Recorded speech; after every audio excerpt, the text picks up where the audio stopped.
Welcome to STV. నా పేరు శ్రావ్య. Bulletin updates చూద్దాం. నెల్లూరు జిల్లా ఆత్మకూరులోని టైలర్స్ కు కేటాయించిన స్థలాలను లేఅవుట్ యజమాని అనధికారికంగా ఆక్రమించుకున్నారని బాధితులు వాపోయారు. ఈ విషయమై ప్రశ్నించగా తమ వద్ద కాగితాలు తీసుకురావాలని లేదా ఆర్టీఓను కలవాలని దురుసుగా మాట్లాడారని బాధితులు చెప్తున్నారు. అనేక సార్లు మీకు చెప్పాను సార్ కొన్ని నన్ను మాట్లాడి రికార్డు కావాలంటే నేను తెచ్చిస్తాను. మొత్తం అన్నీ ఉన్నాయి. అది మొత్తం గవర్నమెంట్ ల్యాండ్ 20 ఎకరాలు. 1986 దాకా ఏ రకమైనటువంటి రిజిస్ట్రేషన్ లేవు. అన్నీ పట్టాల కింద ప్రజలు చేసుకుంటున్నారు. మట్టి దోలేటప్పుడే నేను మీకు విషయం చెప్పాను. ఇది చుక్కల భూమి, నేను మట్టి దోలుతుంటాను, గవర్నమెంట్ ల్యాండ్ సార్ చూడమని చెప్పాను. నాది కాదు, రెవెన్యూ వాళ్ళని చెప్పారు. రెవెన్యూ వాళ్ళకి కూడా ఇచ్చాము. అది వ్యవసాయ భూమిని సర్టిఫై చేస్తే మట్టి దొరకదు, అయిపోయింది. ఆ తర్వాత ఏమైంది, అసలు లేఅవుట్ పెట్టాలంటే మిమ్మల్ని 2-3 సార్లు అడిగాను, మాకు పంపిలేదు అన్నారు. మీకు పంపిరా లేఅవుట్ ఏమో 10 అడుగులు మట్టి దొరకదు, చెరువు మట్టి కానీ తిప్ప మట్టి కానీ ₹1 మున్సిపాలిటీకి కానీ గవర్నమెంట్ కానీ ఇవ్వాల. ఆయన కట్టుకుంటూ తీరా ఇళ్లలో మట్టి దొరికేసిన తర్వాత వీళ్ళలో చైతన్యం వచ్చింది. మేమంతా చేతకాలం అయిపోయినాం కాబట్టి వాళ్ళలోనే చైతన్యం వచ్చింది. వాడు పోయి అతను నిలవేసాడు. అతను ఏం చేశాడు, మీరు పోయి కమిషనర్ని ఆర్టీఓని అడిగింది. అప్పుడు ఈ ఊళ్ళో పుట్టి పెరిగినాం కాబట్టి ఇట్ట సంగతి ఆర్టీఓ చెప్పారు, మీరు ఒకరోజు రాండి అని చెప్పి వాడు పిలిస్తే వచ్చి మాకు సిగ్గు చెట్టుకుంది. గవర్నమెంట్ భూమిలో అతను మట్టితో అంతా ఏ అనుమతులు ఉన్నాయో లేవో ఎవరికి తెలియకుండా నిషేధిత జాబితాలు ఉండే పొలం నెల్లూరులో రిజిస్ట్రేషన్ చేసుకొని ఇక్కడ ఏ రకమైన అనుమతులు లేకుండా ఇక్కడ ఫ్లాట్లు పెడితే ఒక్క అధికారి కూడా చలనం లేకపోతే ఎందుకు కంప్లైంట్ చేయాలి అధికారులకి? ఎందుకని ప్రయోజనం ఏముంది?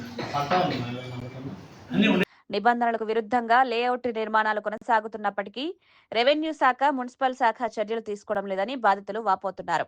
40 సంవత్సరాల క్రితం టైలర్స్ కు చెక్క పని చేసుకునే కార్మికులకు ఇచ్చిన స్థలాల్లో గృహాలు నిర్మించుకున్న నీరు, విద్యుత్ వంటి మౌలిక వస్తువులు లేక ఇల్లు వదిలేశారని వివరించారు. అక్రమ లేఅవుట్ పనులను వెంటనే నిలిపివేయాలని, 2 రోజుల్లో సరైన న్యాయం జరగకపోతే ధర్నాకు దిగుతామని అధికారులను పరోక్షంగా హెచ్చరించారు.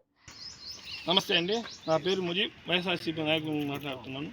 ఈరోజు గౌరవనీయ ఆర్డీఓ గారికి, కమిషనర్ గారికి అర్జీ ఇవ్వడం జరిగింది. ఈ అర్జీ మెయిన్గా ఏమంటే, మీరు చూసే ఉంటారు, నెల్లూరుపాలెం మెయిన్ రోడ్డుకి పక్కన దాన్ని టైలర్స్ కాలనీ అని చెప్పి పేరు కూడా పడిపోయింది. 1986లో 90లో 96లో 3 విడతలుగా గవర్నమెంట్ అనేది ఈ టైలర్స్కి, నిరుపేద టైలర్స్కి వచ్చి భూమి అనేది ఇచ్చింది. ఒక్కొక్కరికి ఒక కుటుంబానికి 30 ఎకరాల లెక్కన 6 సెంట్ల లెక్కన భూమి అనేది వచ్చింది. అది చాలా నిరుపేదలు కాబట్టి ఆ భూమి మీద వాళ్ళు ఏ రోజు ఇప్పటికి కూడా ఒక కట్టుకునేది ఏం లేదు. కానీ ఆ భూమి మాదే కాదా అని చెప్పి ఆ ఆశతో బతుకుతున్నారు చాలామంది. అప్పుడు ఇచ్చిన వాళ్ళు ఇప్పటికి రిటైర్మెంట్ స్టేజ్ అయిపోయి 70 సంవత్సరాలు 80 సంవత్సరాలు ఉంది, నిరుపేదలు ఉన్నారు. కానీ ఈ రోజుకి ఏమంటే, అప్పట్లో గవర్నమెంట్ వాళ్ళు ఏం చెప్పింది ఏమంటే, మీకు ఏదో ఒకటి చేపిస్తాం, కనీసం కల్పిస్తాం, కట్టిస్తాం అని చెప్పినారు. కానీ ఈ రోజుకి చేసింది లేదు. గవర్నమెంట్ మారుతున్నా సరే ఆ టైలర్స్ గురించి పట్టించుకునే వాళ్ళు లేరు.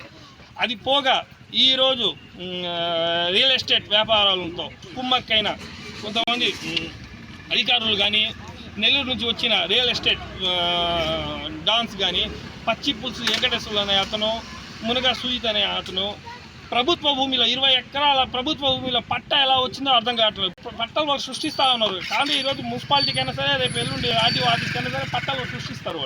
వాళ్ళతో పెద్ద సంగతి పట్టాలు గురించి. పేదలకు ఇచ్చిన పట్టాల్లో కూడా వాళ్ళు స్థలాలు కూడా పట్టా సృష్టించుకుని ఈరోజు దర్జాగా లేఅవుట్లు వేస్తూ ఉంటే, ప్రహారీ గోడ కడతా ఉంటే, టన్నుల గ్రావెల్ తోలుతా ఉన్నా కూడా మున్సిపాలిటీ కానీ రెవెన్యూ కానీ పట్టించుకునే దాఖలాలు లేవు. నిరుపేదలు అంటే మైనార్టీ వర్గానికి చెందిన వాళ్ళు ఎక్కువ మంది ఉన్నారు. మైనార్టీ వర్గాలని చిన్న చూపు చూస్తున్నారా ఏందో నాకేం అర్థం కావట్లేదు. ఇక్కడ ఏ పార్టీ అధికారంలో ఉన్న టీడీపీ కానీ అసలు పట్టించుకోవటం లేదు. దీని గురించి ఖచ్చితంగా మేము అర్జీ ఇచ్చాము. ఈరోజు ఆర్డీఓ గారికి ఇస్తే ఆర్డీఓ గారు ఎంఆర్ఓ కమిషనర్ గారి దగ్గర పోమంటున్నారు. కమిషనర్ గారికి వస్తే ఇది నా పరిధిలో లేదు, ఆర్డీఓ గారు ఇవ్వాలి అంటున్నారు. దీనికి అసలు సొల్యూషన్ ఏంది? అసలు ఈ సమస్యకి పరిష్కారం ఏంది? 2 రోజులు చూస్తాం, మేము అర్జీ ఇచ్చాం, ఆయన ఏదో మాట్లాడుతూ అన్నారు. అది కానీ 2 రోజులు టైం ఇస్తూ ఉన్నాం. అది కానీ పరిష్కారం కాకుండా ఉంటే మేము రోడ్డు మీద బైఠాయిస్తాం. ఇప్పుడు వచ్చింది కొంతమంది, పట్టా ఇచ్చిన దాంట్లో ఒకరిద్దరే వచ్చింది. రేపు కానీ మాకు కానీ పరిష్కారం చూపకుండా ఉంటే రోడ్డు మీద 500 మందితో ధర్నాకు దిగుతాం ఖచ్చితంగా. దీని మీద త్వరలో జరిగిపోయే కౌన్సిల్ మీటింగ్ కూడా మా కౌన్సిలర్ అందరితో మాట్లాడి దీని మీద చర్చకు సిద్ధంగా ఉన్నాం మేము. ఈ కార్యక్రమంలో టైలర్స్ యూనియన్ నాయకులు గోరి సుల్తాన్ సాహెబ్, ఓల్గా టైలర్, అమెజాన్, హమీదా తదితరులు పాల్గొన్నారు. ఇవి ఇప్పటి వరకు ఉన్న bulletin updates. Keep watching STV. మేము చేసే వీడియోస్ మీకు నచ్చినట్లయితే లైక్ చేయండి. అలాగే మరిన్ని ఇంట్రెస్టింగ్ అప్డేట్స్ కోసం మా STV